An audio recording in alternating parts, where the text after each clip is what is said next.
নিয়ত দিয়ে দিলেন জিনকে চিনি আমার ভাইরা মাঝ রাত্রিতে হযরত ওমরের মাথা চুলের জট কেটে দিলেন, কেটে দিয়ে আস্তে করে সরে পড়লেন। সকালবেলা হযরত ওমর যখন রাসূলকে হত্যা করতে যাবে তরবারি নিয়ে, যখন হত্যা করতে যাবে সকালবেলা ঘুম থেকে জাগ্রত হয়ে যখন উঠেছেন, ওঠার পরে মাথা যখন তাকে দিয়েছেন চুলের জট ঝরঝর করে জমিনে পড়ে গিয়েছে। হযরত ওমরের মাথা একটা পাকা বেলের মতো চকচকা হয়ে গিয়েছে। জোরে বল সুবহানাল্লাহ। মাথার চুলে জট নাই, বাগরিয়ালা যারা তারপরে একটা মশা আছে না, হ্যাঁ না চুলে জট নাই, যাকে কিরে চুল কি হলো, এই তুই কি মাথা চুল কাটছিস? স্ত্রী কবে না আমি তো বলি শীতকালে আটকেছে, আটকাইছি দরজা আটকেছে, চুল কাটলো কেরা, চুল কাটলো কেরা, চিন্তায় পড়ে গেছে। আমার ভাইরাম হযরত ওমর বলে, হযরত ওমর যখন রাসূলকে যখন হাঁটি হাঁটি পা পা করে যখন বললেন আজকে যাবই মারার জন্য, যাইতে যাইতে রাসূলের গেটের সামনে গেলেন। যাওয়ার পরে দেখেছেন আমার ভাইরা পাতলা একটা ওয়াসাসুন্নাহিম, পাতলা একটা কাটি কাটি চেহারার মানুষ সাহাবী গেটের সামনে দাঁড়িয়ে আছেন। হযরত ওমরকে বললেন এই বেটা তুই কে? আমি রাসূলের বডি সেভের একজন, বডি সেভ, আমি রাসূলের বডিগার্ড। জোরে কোন সুবহানাল্লাহ। ভাইজান কথা টানতে পারতেছে না, তার কারণ হলো টানা প্রোগ্রাম তো, কালকে রাত্রে প্রোগ্রাম ছিল, আজকে আসছে ঠান্ডা লাগতে গলাটা খুব একটা ই করতেছে, ছাপড়তেছে। তারপরে চেষ্টা করতেছে একটু ভালো করে বলি ইনশাআল্লাহ, দোয়া করে। তাহলে রাসূলকে মারার জন্য গেছে, গেট দারোয়ানকে কি বলে, এই তুই কে? আমি বডি রাসূলের সাহাবী, বডিগার্ড। উলালি করতেছে, কি করতেছে? উলালি লাগাচ্ছে। তারপরে কি হয় এটা লাস্টে ভাববো, এটা শেষে ভাববো ইনশাআল্লাহ। আমার ভাইরাম, আমার ভাইরা, আমার বন্ধুগণ, আল্লাহ রাব্বু, আমার ভাইরা আব্দুল আজিজ নামে একটা লোক ছিল। তদানীন্তনকালে আব্দুল আজিজ রহমাতুল্লাহ আলাইহি তিনি তার 70 বছর বয়সে 70 বছর পর্যন্ত একটা আমল করেন। কয়টা আমল? একটা আমল করেন আমার ভাইরা। আল্লাহ বড়, আল্লাহর হুকুম বড়। কি বড়? আল্লাহ বড়, আল্লাহর হুকুম বড়। একটা আমল করেন। আজকে যেমন শুক্রবার, শুক্রবারের দিন আমার ভাইরা আব্দুল আজিজ রহমাতুল্লাহ আলাইহি তিনি নামাজ পড়ার জন্য মসজিদের দিকে যাওয়া শুরু করেছেন। পিছন দিক থেকে এক ব্যক্তি এসে ডাকতে বললেন, ভাইজান আপনার তো ঘোড়া হারিয়ে গিয়েছে। কি হারিয়ে গেছে? আব্দুল আজিজের ব্যবসা হলো ঘোড়া, ওই ঘোড়াতে কিছু খ্যাপটা মারে। তদানীন্তন কালে তো ছিল ঘোড়া, উট, খচ্চর, এগুলা। ঘোড়া হারিয়ে গেছে। এখন আব্দুল আজিজ চিন্তা করতেছে যে আমি নামাজ পড়তে যাব না ঘোড়া আনতে যাব। না, আমি 70 বছর পর্যন্ত আমি আমল করি, আল্লাহ বড়, আল্লাহর হুকুম বড়। না, আমি নামাজে যাব, আমি ঘোড়ার খোঁজে যাব না। আরেকটু জোরে আমার ভাইরাম, আরো কিছুদিন আগায় গেলেন মসজিদের দিকে।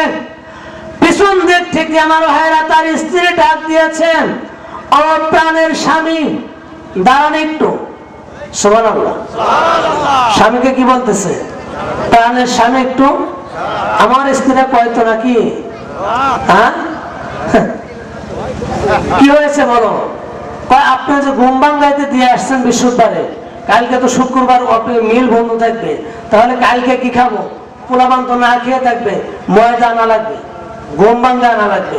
তখন চিন্তা করতেছে আমি গম আনতে যাব না নামাজ পড়তে যাব, আমি আল্লাহর দিকে যাব না ওই মাল আনতে যাব, কোনটা করব? আব্দুল আজিজ বললেন, না আমি ওদিকে যাব না, আমি মসজিদের দিকে রওনা হব। আল্লাহ আকবার বলে। তাহলে বিপদ কয়টা? বিপদ কয়টা? আমার ভাইরাম আব্দুল আজিজ যখন একটু সামনে গেলেন, মসজিদের দিকে যাওয়া শুরু করেছেন নামাজ পড়ার জন্য। পিছন সামনের দিকে আমার ভাইরা নামাজ পড়ার জন্য যাওয়া শুরু করেছেন। ওই লোককে ওটা করলো, ও আব্দুল আজিজ দাঁড়াও, জি তোমার যে জমি আছে ওখানে তো ধান ভাঙাইতেছে, মেশিন এসে পানি দিচ্ছে, সব ক্ষেত পানি দেওয়া শেষ, শুধু তোমার ক্ষেতটা বাকি আছে পানি দেওয়া। তোমার ক্ষেতটা বাকি আছে পানি দেওয়া, যদি যাও পানি দিবে আর যদি না যাও পানি দিবে না, চলে যাবে। আব্দুল আজিজ চিন্তা করতেছে গম না আনলে একদিন না খা থাকলাম সমস্যা নাই, ঘোড়া হারায় গেছে ওড়ালে টেনশন নাই, দুদিন পরে খুঁজতে পারবো।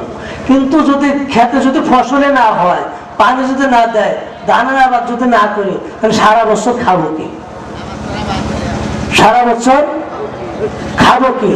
এই চিন্তা করতেছে আর বলতেছে মনটা আমি কি করবো। সঙ্গে সঙ্গে না,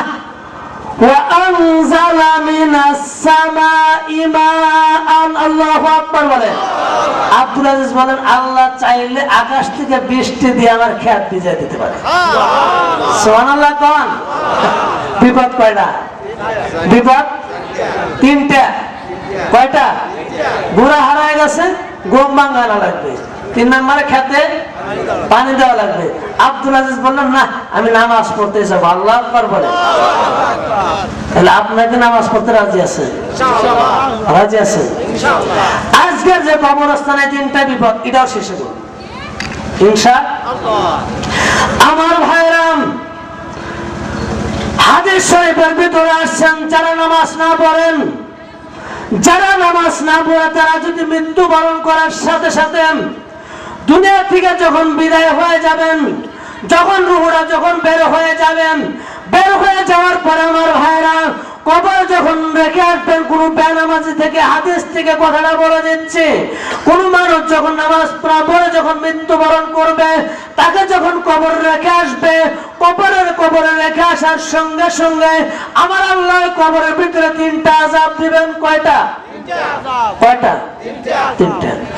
গোরস্থানের একটু মাটি বাইনা করে রাখ রে, বাইনা করে রাখ। বলেন গোরস্থানের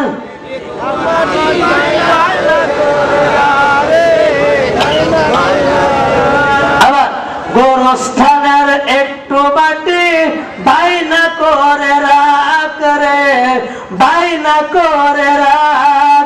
কখন জানি আসবে রে তোর, কখন জানি আসবে রে তোর দুনিয়া সারার ডাক রে। গোরস্থানের জবান খুলেন, গোরস্থানের মাটির খাঁচায় প্রাণের ময়না, চিরদিন তো আপন রয় না। ঠিক না?